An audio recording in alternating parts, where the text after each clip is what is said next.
Pre nego što posejete salatu, pogledajte ovaj trik sa ledom. Ovako dobijam savršene redove i mnogo veći prinos.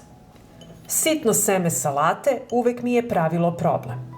Ili ga posejem pregusto ili ne nikne kako treba. Zato sam počela da radim ovo i razlika je ogromna. U svaku kocku za led ubacim 2 do 3 semena salate.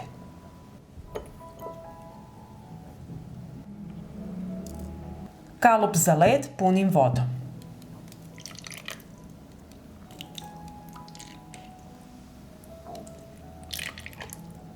Kalup za led odnosim na zamrzivač da se voda zamrzne.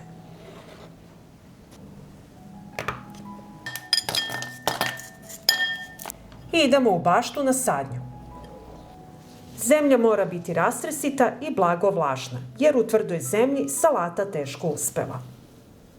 Seme salate sadi se plitko. Pravim sadno mesto dubine 1 cm. Razmak između sadnog mesta je 10 cm. Razmak između redova je 25 cm. Seme salate sadi se u martu i aprilu ili septembru i oktobru. U svako sadno mesto spuštam kocku leda sa semenom.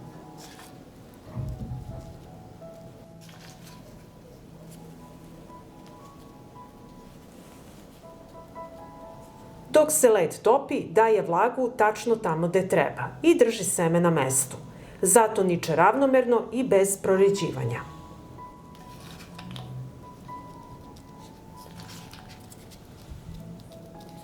Samo lagano nagrnite zemlju.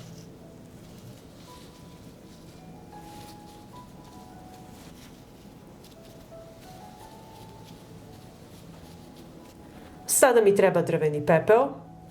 Oko semena pospem malo drvenog pepela, to mi se pokazalo kao odlična zaštita od štetočina.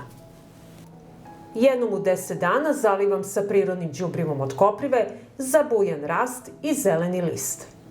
Ako vam se dopada video, ostavite mi srce u komentaru i like. Hvala vam, dragi prijatelji!